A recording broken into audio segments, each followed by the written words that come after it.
Welcome to Happy Home with Dan and LaTane. We are a real estate couple that focuses on faith, family, and financial freedom. This is episode 5. Episode 5. So, I think we're going to talk about some real estate types. Yep, let's do that. Busy weekend. We celebrated our son's 20th birthday. That's right. So, that was kind of crazy. Yes, 20. For you being 25 and me being 26. Exactly. How did that happen? So let's talk a little bit about the different real estate classes. Okay. A lot of people kind of question what they are, how they're classified. So I'll give it to the best of my ability. And we'll say this is something we absolutely did not know when we started. We didn't even know that was a thing. Classes, asset classes, these were just foreign words. We didn't even hear this kind of stuff. So we can kind of go into it a little bit more once we kind of explain them and how we had no clue. We just started buying and went with it. So obviously there are residential, commercial, and land. Mm-hmm. So we've operated a lot in the residential world. It's been a and lot I of would ours. say a decent amount in the commercial world. Yeah. Very little in the land. Very little. We just haven't found the opportunities really and haven't explored it enough to feel comfortable to really delve into that very deep. I mean, as we talked about our second flip, we subdivided some land. We've currently got a few lots. We built a house on one. Trying to think of other land. We have a lot that we've had for sale, or not for sale. We've owned it for a long time. We just had it with a rental. We did. We bought the rental, and the extra lot was there. Correct. So when we sold that rental, we just kept the lot, but it has been sitting for a very long time. So land, I mean, not that we're opposed to land. We just have never operated in it. Yeah. It's not as much cash flowing for us. Yeah. There's obviously ways to make money in land, land flipping.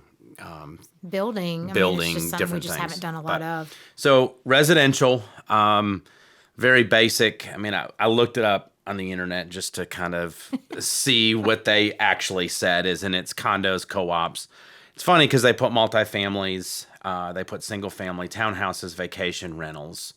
So multifamily is also in commercial. So you've got hotels, mobile home parks, multifamilies, office, retail space, self-storage. Okay.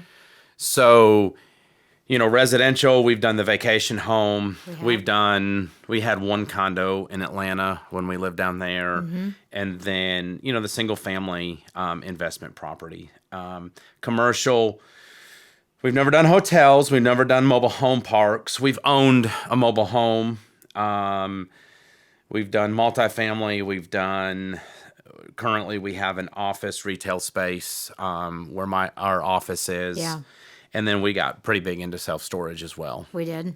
So the other element of the asset classes is class A, B, and C. And this is where, a lot of people hear residential, a lot of people hear commercial, but they don't understand the whole classes. Class A is normally institutional managed, your nice hotels, Holiday Inn Express, just different things like that. Your Class B, it's a little bit older, pretty well maintained, not a lot of dilapidate Deferred maintenance, Thank maybe. you. Yeah, deferred maintenance. Your Class C is possibly not as good areas with a lot of deferred maintenance. So when we first started talking, when we got into this, we didn't really look at, we want to be in residential and we're going to do Class B. No, because honestly, the classes, the first time I really remember learning a lot about them is when we really started getting into storage. Mm-hmm. And they talked more about storage facilities, what classes they were. That's where that really kind of became a focus because I didn't know. And it might actually be easier to explain the classes in storage because you have what I would call your big institutional. You know, you've got U-Haul, Public Storage, you know, ones like that are the 2-3 story, climate controlled. You know, Yeah. they've got the nice non-climate around it, fence, They it's do. landscape nice.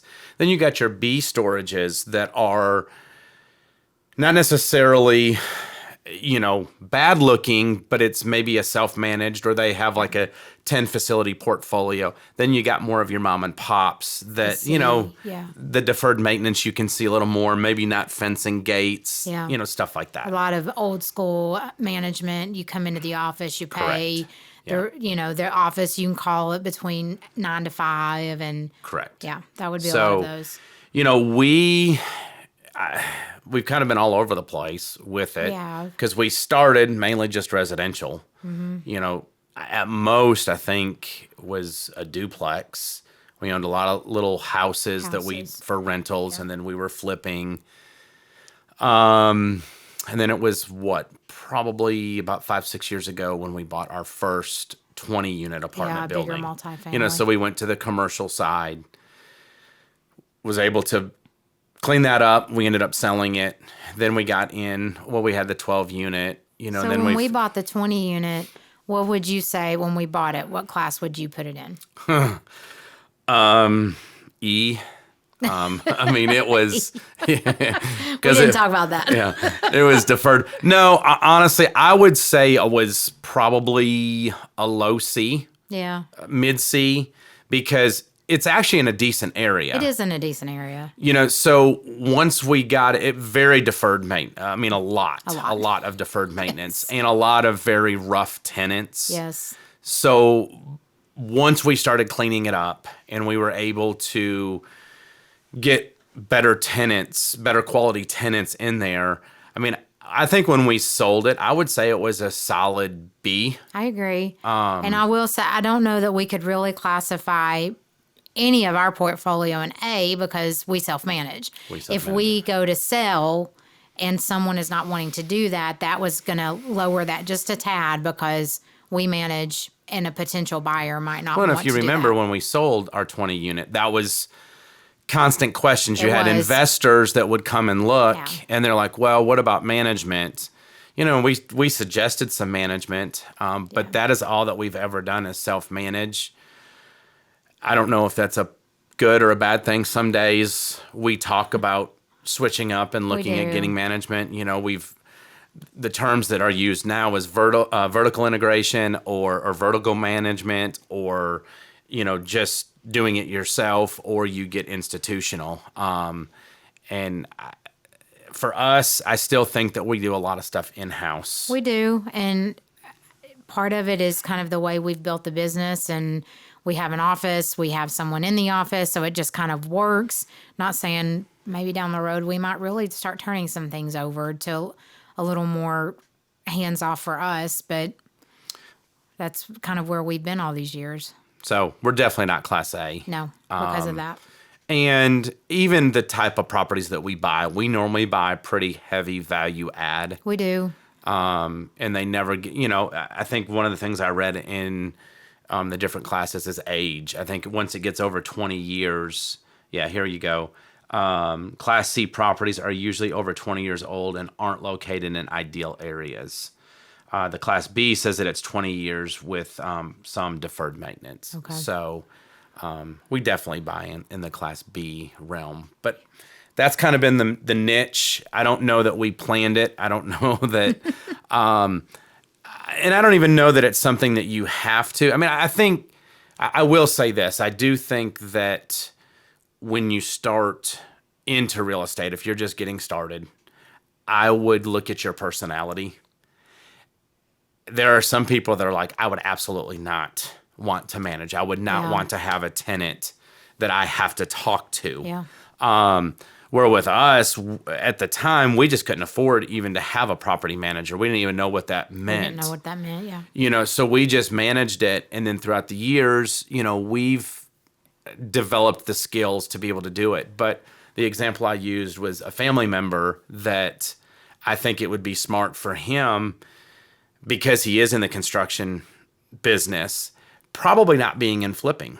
It would be more of focusing on buying a rental property, letting someone else manage it to where he doesn't have to take the phone calls, he doesn't have to deal with all that kind of stuff. So I think as, we're talking about the different asset classes, I think we also need to talk about as people start their journey that they need to start looking at themselves to see what makes sense. I agree. A lot of times you hear, oh, we've watched Chip and Joanna on, Magnolia Network, and we're going to go and we're going to be these big flippers. But there's so many different ideas. I mean, what was it? Mobile home parks. That's something we've never bought. We have not.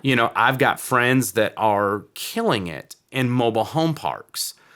You look at it as it's a little bit lower of a class of investment, which it is, but there's a lot of opportunities. You have tax advantages, So if you're not leaving your job and you're just looking to invest, you might want to look at a class A rather than a class B, which is more value add. Yeah. So I think it's something that you and I've talked a lot about as we've discussed real estate with people is look at yourself, figure out what you want. And then once you figure out what you want, then you can start looking at asset classes. Yeah, I agree. Because sometimes it sounds exciting and this is what everybody does is flipping has been kind of the hot topic for several years now. But there are a lot of people that don't want to take on what it takes to flip a house because there's a lot of moving parts to it, and they just don't have the time to focus on that. And knowing what time you're willing to devote and what you can between job, family, other responsibilities, just knowing what you can do and what you cannot do, knowing your limitations is going to help determine what you can do in the real estate world. Even if it's where you start, that doesn't mean where you'll end up. But getting started, just getting in the game, okay, I don't have 30 hours a week to devote to this. So what can I do to just get started and start learning and start building my portfolio, even if it's on a small scale? Yeah, so. I agree. And just this last weekend when I went up to Ohio, whole presentation on commercial real estate. And I've been like, no, I don't want to do commercial real estate. We've got a couple small, but this guy has a $40 million portfolio. And I thought it was really interesting because he talked about, and we'll get into more of the detail, but just, the triple net lease, which is they pay taxes, insurance, and maintenance. Well, that's another way is if you are in a career or you've got something else that you don't have a lot of time, that could be an asset class that makes more sense to you because you can focus on the acquisition and getting the property, and then you're not dealing with all the maintenance and stuff. Yeah.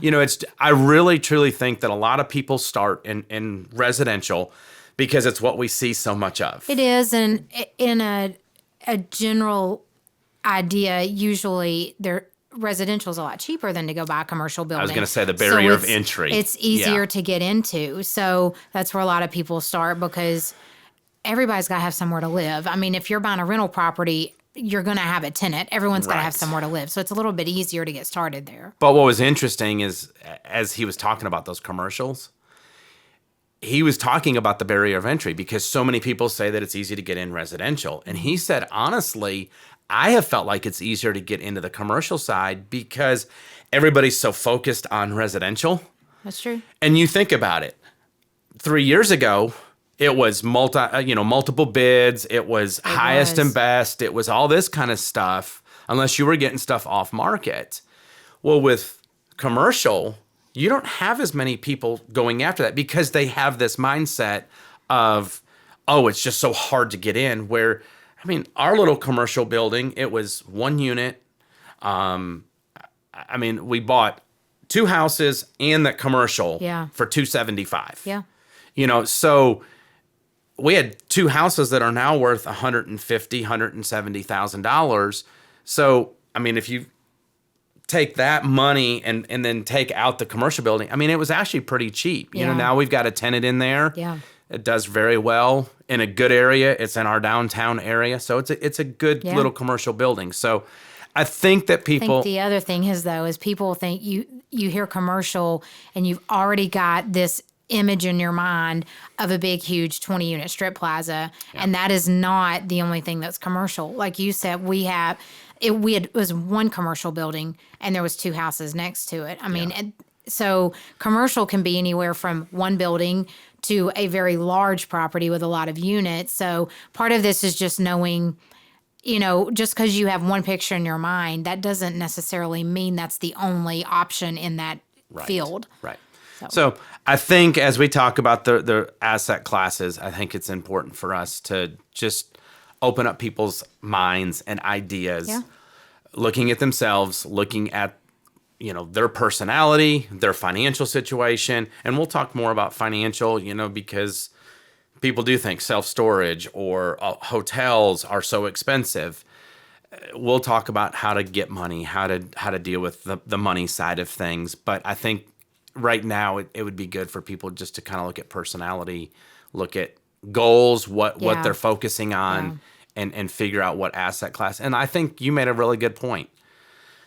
You start in residential, that doesn't mean that you have to live in residential the rest of your life. No, when I got into storage, we kept our residential.